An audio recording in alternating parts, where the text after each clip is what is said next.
Daabboon kun har'a na wajjin deemti. Ardiiwwan hedduu deemtetti biyya hedduuwwan deemtetti akka dookimentii kootti ilaala malee hamman nama wajjin guddadhe caalaa ijoollummaa kiyyatti hammanii bineensa wajjin guddadhe caala. Riisarchoota 130 ol gahaniiru. Bara 2023 keessa anis namoota most cited scientist of 2% keessa galuu danda'eera. Kutaa 12 fixeen kan inni hidhame tola ooltummaa kan hin jalqabe ani mana sirreessaa keessatti. Umuriin daabboo kana har'a waggaa 18. Jireenya koo keessatti beela sargeera, reebicha sargeera, rasaasa sargeera, balaa konkolaataa sargeera, balaa xiyyaaraa sargeera, dhukkuboota gurguddoos argeera kan sarjarii nama godhanii.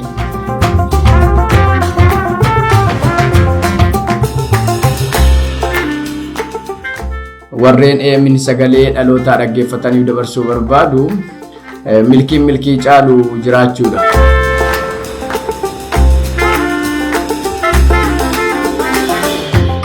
Carraa kana naalachuu keessaniifis guddaa galatoomaa. Maqaan koo Jiinanus Fiqaaduun jedhama. Kan itti dhaladhee guddadhee godina Horroo Guduruu keessa yommuu ta'u, kan hin dhaladhe ani baadiyyaa keessattidha. Baadiyyaa fagoo magaalaa irraa sa'aatii tokko walakkaa amma deemsutti kan ga'u. Mana keenyatti aanee kan jiru bosona duwwaadha. Kanaaf hamman nama wajjin guddadhe caalaa ijoollummaa kiyyatti hammanii bineensa wajjin guddadhe caala. Kanaaf naannoo keenya bosonuu Guruphee jaldeessa wajjin guddadhe. Kanaaf bosonuma keessatti guddadhennaa jireenya akkasiin dabarsee baay'ee bareeda ture. Ijoollummaa keenyatti nuni otumaan dhalatiin xinnummaa keenyatti kan rasaasa tokkosuu qawwee tokkosuu barre. Kanaaf bineensa adamsinee nyaata keenyas kan ittiin jiraannu ture. Achumaan elementaries achumatti baradhee haayiskuulis achuma godina Horroo Guduruutti baradhee yuunivarsiitii Wallaggaatti baradhee saniin booda Jimmaa maastersii baradhee ergasii PhD as Chinese University of Hong Kongitti baradhee amma yeroo ammaa kana Wallaggaa University irraa iddoon baradheetti Home University kootti barsiisaa ta'een barsiisaa. Dabalataas immoo asuma visiting fellow ta'een City University keessatti akka barsiisaa fi akka qorataa tokkotti hojiirra hojjechaa jira.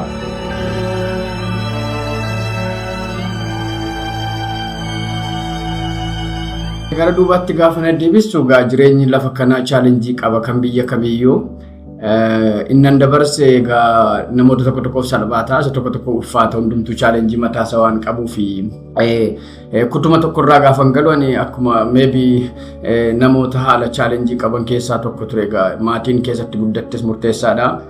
Nan beekani kophee Koongoo yookiin immoo summa pilaastikii kana kutaa 7 bitadhee surreessa dheeraa kana samma bolaalee jedhamu trousers kutaa boodan kan kutaa 9tti kan bitadhe. Na saniin booda na yaadadha kan inni hidhame gaasa kam akkana gaafachuu barbaadu illee yoo hubachuu baadhe si'a baay'eedhameera jechuun waggoota 20 darban keessatti si'a waajjira poolisii baay'ee beeka. Mana sirreessaa gurguddaa garuu baay'een beeku, lamaan tokko caalaan beeku. Garuu inni guddaan ati na gaafachuu barbaadde isa yeroo baradhu natti fakkaata. Kutaa 12 fixeen kan inni hidhame. Haalli isaa kana hunda isaa dubbachuu yoo natti ulfaate illee kutaa 12 fixeen kan hidhame. Ulfaataa ture manadhaa keessatti gaafa turtu jireenyiin ulfaata, haalli jirutti hundumtuu ulfaata. Na yaadadha yeroo sana yuunivarsiitii illee bakka nagahe hin beeku. Garuu booda akka nagahe akka meedisinii nagahe ture.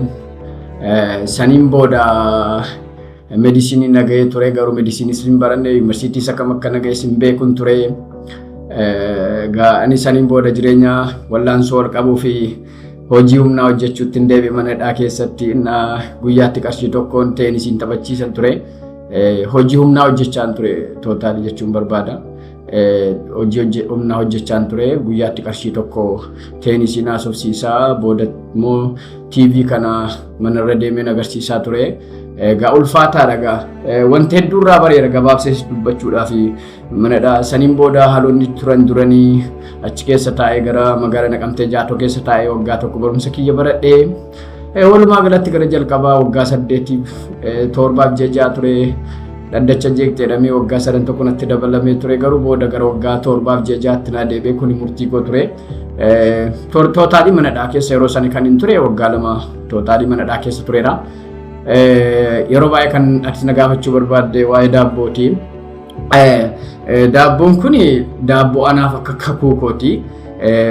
Daabboodha kun. Daabboon kun yaa giraama jedhama iddoo keenyatti ture. Daabboon kun kan inni tolfame bara 2000 keessa. Umuriin daabboo kana har'a waggaa 18. Yeroo sanas ammasuma gahaa har'as ammasuma gahaa. Yeroo sanas akkasuma jabaata har'as akkasuma jabaata. The same bread. Yeroo sana qursii kiyya yookiin ciree kiyyaa kaawwadhee guyyaa tokko yoo nama ta'ee mana dookimentii kiyya kukkutee garuu nan kaawwadhe kana dookimentii koo aaree gaafa natti murtiin darbadamu kukkuteera garuu daabbittii kana nan kaawwadhe. Sababni isaa I don't know yeroo sana naagalee beeku daa'ima garuu yeroo natti faradamu dookimentii kiyya kiteera kanammoo garuu manadhaa keessa hatee guyyaa tokko namatu bakkeetti naa baase daabboo 2 ture kan hin baase.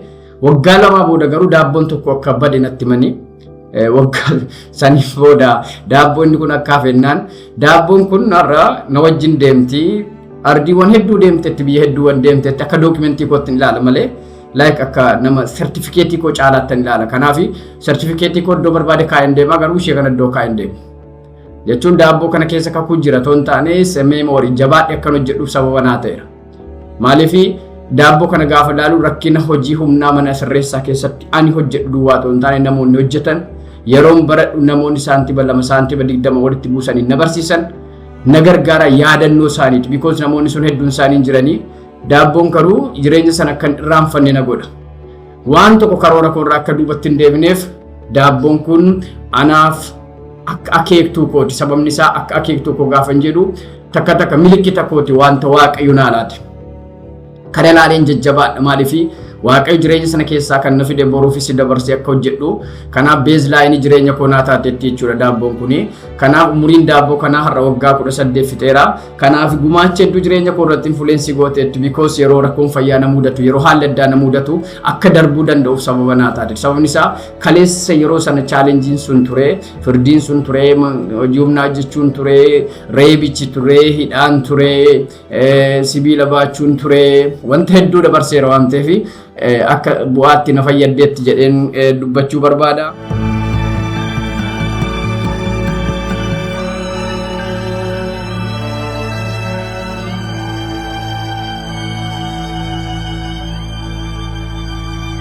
Tola waltummaa kan hin jalqabe ani mana sirreessaa keessatti kana kan jalqabu kana godhe immoo daabboo kajjii wal qabata sababni isaa yeroo sana ture namoota saantiba 20 hojii humnaa hojjetan irraa buusanii gati taaksii naa kaffalanii na barsiisaa turanii kanaaf waadaa na galchatanii turanii maal jedhanii ati jabaattee barattee boruu dhalootaaf ta'uu dandeenya nuti umuriin keenya deemeera dhanii abbootiin taanii shunkurtii kukkutan kan saantima 30 kukkutanii baay'een isaanii mana sirreessaa keessatti kan hafanis jiru kan du'anis jiru hedduudha garuu yeroo achi ba'u dirqama ijoollee isaanii ta'uu qabu. Nam hundumaa gaafa nama deeggarsa barataa deeggarsa yookiin immoo mucaa yookiin nama rakkate argu ijoollee jara sanaa natti fakkaata. Daa'ima jara sanaa natti fakkaata. Kanaaf nama rakkate hundumtuu kan abbaan isaa manadhaa jiru natti fakkaata. Immeejiin sun jireenya koo keessa buleera toon jaalatiin. Kanaaf immeejiin sun sababa keessa buleef yeroo hunda nama rakkatu arginaan ani manadhaa natti mul'ata sababni isaa namoonni achi keessa turan waan gargaaraa turanii fi yoo asii baate ijoollee keenyaaf taata dhaloota keenyaaf taata waan naan jedhanii fi inni sammuu kiyya keessa buleera kun immoo achi ba'ee akkan hojjedhu saniin booda Jimmaa Yuunivarsiitii keessatti Wallaggaa Yuunivarsiitii keessatti kophee qulqulleesse yeroo Jimmaa ture ijoollee 24 qaba ture barattoota kolleejjii namoota irraa kadhadheen ijoollee barsiisaa ture mindaaku hunduma isaa tootaalii sanaaf hin oolcha ture erga maastersii fixee Wallaggaattis kan hojjechaan ture waa tokko siree tokko illee qabuun ture ni firaashii tokko illee qabuun ture kan irraa firaashii duwwaa irra ciisa malee homaa illee qabu jechuun wanta namni kana godhadheera jedhu yookiin immoo kanatti bitadhu jedhu hin jiru almost mindaa hundumaa ijoolleen handaawatti koppiitti godhachaa turanii booda ofishaalii ta'e garuu generation for generation charity yookiin immoo dhaabbata dhalootaaf jedhu hundeessee hamma 2023 ijoollee abbaa fi haadha hin qabne Naqamtee keessaa baay'ee gargaaraa ture. Amma ijoollee 500 ta'anitti dabtara qalama isaanii ofiisii mataa keenyaa qabna turre, hojjechaa turre, namoota hedduu gargaaraa turre, ijoollee gurra hin qabne, ija hin qabne, qaama hir'uu gargaaraa turre, hojii ofiisii bal'aa keessumaa gara Wallaggaa keessatti hojii gurguddaa hojjechaa turre. Garuu amma haalli irra jiru haala bareedaa irra hin jiru. Sababni isaa bara 2023 waggoota 2 darban rakkoo fayyaa na mudateef jecha wanta yeroon asitti na dhukkubaa ture rakkoo fayyaadhaan mudateef jecha anis effectively hojjechuu hin dandeenye. Erga na dhufees immoo namoonni akka kootti naaf hojjechuu hin dandeenye. Fandiin sunis dhibee anis immoo wanta argadhu hundumaa gara mana yaalaatti hin geesse. Sababa kanaaf amma hojichi gargar citeera jechuu nan danda'a. Garuu gara fuulduraatti irra deebi'ee hojjechuun barbaada. Gara fuulduraatti effectively hojjechuun barbaada. Kuni mul'ata koo isa guddaadha. Fuulduratti jabeessee chaaritii kana hojjechuun barbaada. Dhalootaaf hojjechuun barbaada. Waan an argadhu irraas haa ta'u waan namoota irraa walitti qabee hojjechuun barbaada. Kuni dirqama kooti. Kanaaf gammachuun haalaatu saksesii kam gararraayyuu namoota gargaaruudha.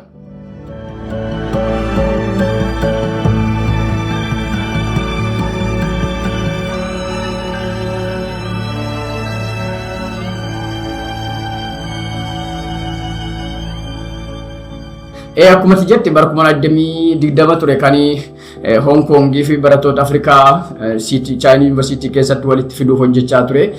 Yaalii tokko gaggeesseen ture partnership Hong Kong fi Afrikaa walitti fiduudhaaf. Yeroo baay'ee China fi Afrikaan hariiroo guddaa qabu. Garuu Hong Kong fi Afrikaan hariiroo hin qabani. Yeroo baay'ee namoonni akkuma Hong Kong bakka China iddoo tokkotti fudhatu tokko miti. Asii baatee China gaafa seentu viizaa malee seentu. Kanaaf independent state dha malee tokko miti. China fi Afrikaan hariiroo guddaa qabu. Garuu Hong Kong fi Afrikaan hariiroo hin qaban. Sababni isaa Chinaan biyyoota guddataa jiran keessaa tokkodha. Hong Kong biyyoota developed city keessaa tokko waan taateef kolonii jala warra turan keessaa warra afaan English speaking itti warra fayyadaman keessaa tokko waan ta'eef hariiroo baadaa hin qabani. Kanaaf yaalii tokko yeroo sana gaggeesse ture. Garuu yeroo sanaaf naaf milkoofne. Amma garuu irra deebi'een keessumaa yuunivarsiitii koo duukaa warra amma jiru kana keessaa duukaa warra Wallaggaa yuunivarsiitii wajjin paartinershiipii hojjechaa jira. Fuulduratti Wallaggaa yuunivarsiitii duwwaadhaaf otoo hin taane yuunivarsiitii warra kaaniifis bal'isee hojjechuun barbaada. Sababni isaa keessumaa yuunivarsiitonni kun baay'een isaanii intarnaashinaaliidha waan ta'eef walitti fidee hojjechuun barbaada. Akka nama dhuunfaatti garuu namoota appilaayi godhan kana keessumaa fellowship appilaayi godhan waan humna kootii waan hin beekuun waan hundumaatiin haala isaaniitti appilaayi godhanii deeggarsa guddaa hojjechaa jira. Namooti naa milkaa'ee namoota hedduu gara kana dhufanis jiru. Keessumaa Itoophiyaa dabalatee biyyoota Afrikaa muraasarraa jechuudha. Kuni hojii gaariidha jedhee yaada. 佢喺生活同學術上有唔少幫助，令到 GNN News 可以慢慢將香港當成第二個家鄉。 Kubbaan hin jaaladha. Sababni isaa baadiyyaatti hin dhaladhee barumsarra kubbaan jaaladha. Barumsarra ani kubbaan jaaladha. Akaadamikaalirraa kubbaa baay'een jaaladha. Sababni isaa ijoollummaa koo ta'u kubbaa barumsa yeroo mana barumsaa deemuyyuu bututtuu hodhannee dugda keessa kaawwanneeti amma sa'aatii lamaatti amma barumsaa deemutti kana hundumaarra kuwaasii kubbaa kana dhiitaa waan hin deemu otoo hin beekin achi ga'a. Kanaaf torbeettani miilli kiyya qubni isaa ciccitaadha caccabaa keessaan cabaa. Kanaaf kopheen immoo hin jiru yeroo sana. Sanii booda ani waa'ee barumsaa yoo ta'u beekinan kubbaa beeke jechuu barbaade. Sababni isaa kutaa tokkotti ani kutaa tokkotti nan beeka dhuma akkam baheen beeka 41ffaan bahee na booda namni bahee yeroo jira natti hin fakkaatu. Ani dubbisuu bayyuu kan hin bare kutaa 5 boodadha. Kanaaf dubbisuu afaan uumama dubbisuu iyyuu kan hin bare kutaa 5 boodadha. Namni takka jalqabni isaa bareedaa ta'uu dhiisuu danda'a. Kanaaf ani kutaa 5tti hin bare. Kanaaf kubbaan hin jaaladha. Sanii booda ani kubbaa adda kuteen beeku jechuun ofishaalii ta'ee garuu waan inni haasa'u jalqabe keessumaa arga Wallaggaa yuunivarsiitii ta'ee istaafii wajjin haasaa ture. Kilaboota tokko wajjinis hiriyoota koo duukaa wajjin baay'ee haasaa turre Wallaggaa yuunivarsiitii. Erga na dhufees immoo Cosmos kilabii kan warra China magaalaa kana keessa jiru wajjin haasaa ture. Kan stuudentii kan istaafii bakka wayii wajjin hedduu taphachaa ture. Chaalenjiiwwan tokko turaniiru. Miidhamni narra ga'eeru jira. Miidhamni sun gatii guddaan akka fashiiseera. Miidhamni hamma lafeen cabuutti na ga'eera.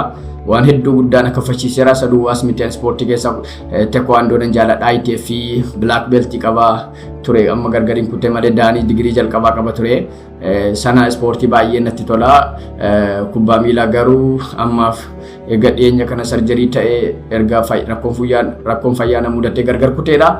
Hopefully garuu waan abdiin kutu gaafan du'e waan abdii kuta waan ta'eef abdiin kutu waan ta'e kubbaa kottis nan deebi'aa nan fayyaa ani otuma dhagaan nama ta'a jedhanii na nama rakkoon qabu kanaaf nan fayyadee yaada otuma du'eera ta'edhanii ka'ee akka otuma du'eera dhumeera dhanii akka abdiin jiru nan amana sababni isaa waaqayyo waan hundumaa gochuu akka danda'u waan amanuuf waan tokko hundumtuun bari'a jedhee yaada kanaaf waan duubatti deebi'ee hojjechuu qabu hundumaa duubatti hojjechuudhaaf abdii guddaan qaba. Yeah, my plan is already to continue my academics. 希望30歲可以去到 working holiday，讀緊 PhD。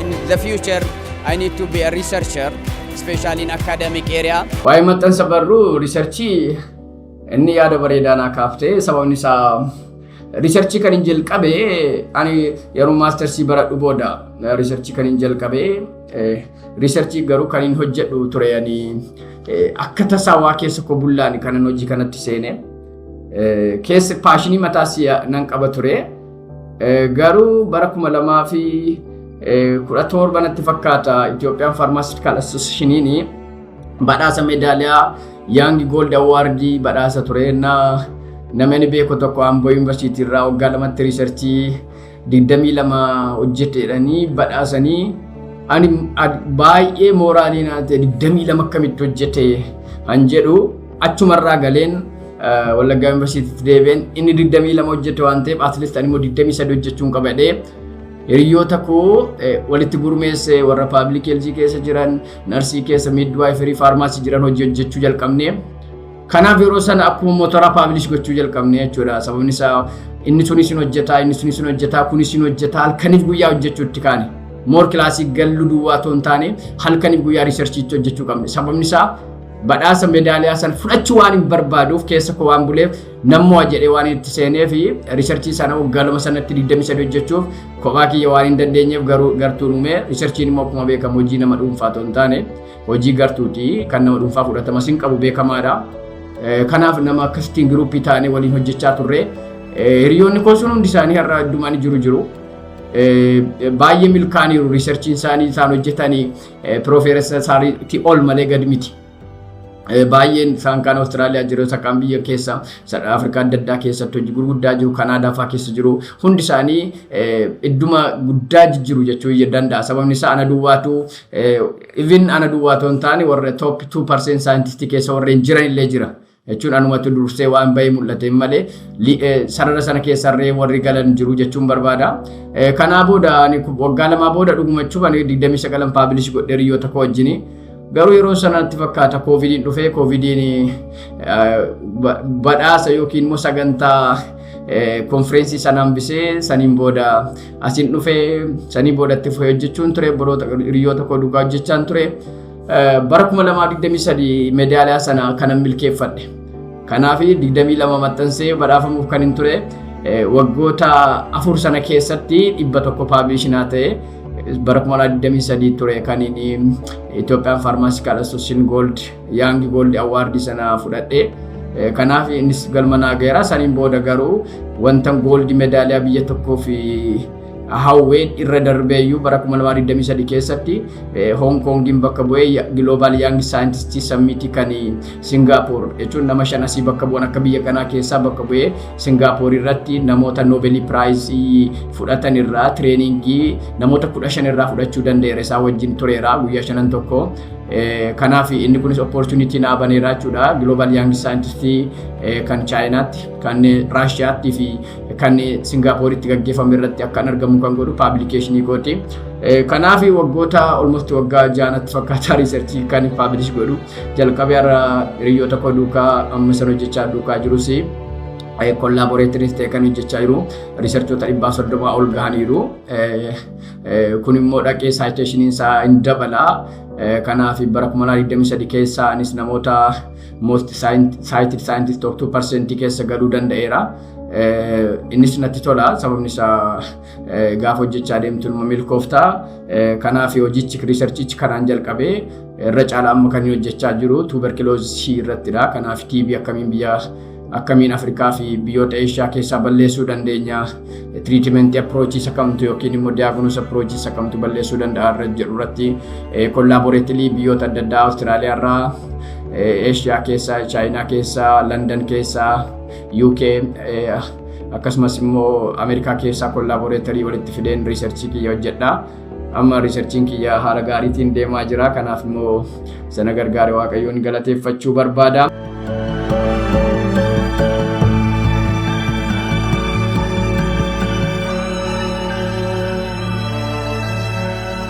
Ergaan dabarsuu barbaadu dargaggootaa fi akkasumas immoo warreen EMN sagalee dhalootaa dhaggeeffataniif dabarsuu barbaadu milkii caalu jiraachuudha. Namni yoo jiraate milkaa'ee namana. Milkii caalu dhugumayyuu jiraachuudha. Kanaaf namni yoo jiraate inni jalqabaa jiraachuudha. Jiraachuuf immoo abdii kutuu dhiisuudha. Namni kan jiraatu yoo abdii qabaateedha. Kanaaf inni guddaan abdii qabaachuudha. Addunyaa kun keessumaa addunyaa yerootti amma namoonni achangaa jedhan otoo hin taane namni hundumtuu gara sooshaal miidiyaatti deebi'edha. Sooshaal miidiyaa irras darbuu danda'a, hundumtuu irra darbaa waan irra dabarre hin jiru waan ta'eef inni guddaan jabaatanii hojjechuudha.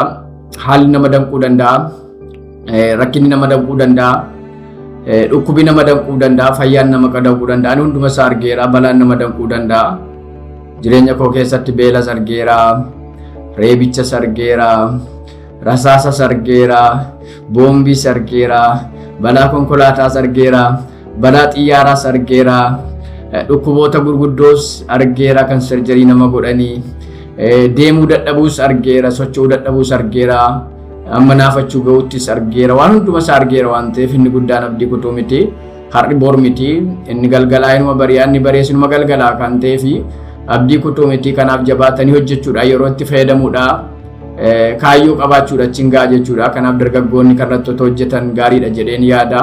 Ani nama milkaa'e otoo hin taane ganaa nama milkaa'aa jirudha, hojjechaa nama jirudha malee ani milkaa'ee nama gorsuu irrallee hin geenye ofii kiyyayyuu wallaalaadha. Jechuun nam tokko muuxannoo isaarraa maalii isaarraa nama gorsuu danda'a. Ani garuu waan gaarii nama gorsuyyuu wadaa qaba jedhee yaadu sababni isaa waan xinnoodha. Jechuun nama guddaa yookiin nama beeku otoo hin taane nama xinnaa ganaa aniyyuu barachaa nama jirudha. Kanaaf fuulduratti namoota hedduurraa waan hin baradhudha. Kanaaf inni guddaan garuu haalan dabarsirraa dhaloonni kun jabaatee hojjete milkaa'ina gonfata jedhee yaada.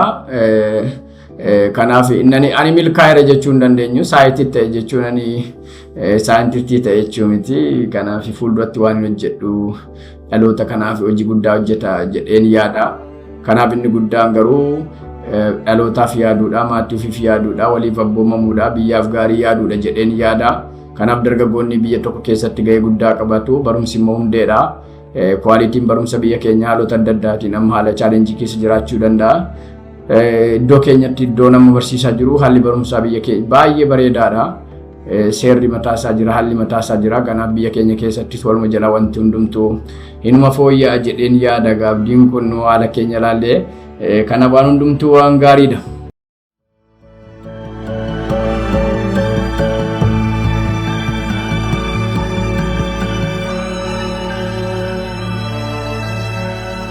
Waan nafe jedhullee anillee hin qabu. Egaa affeerraa naa gootanii fi isin guddaa galatooma.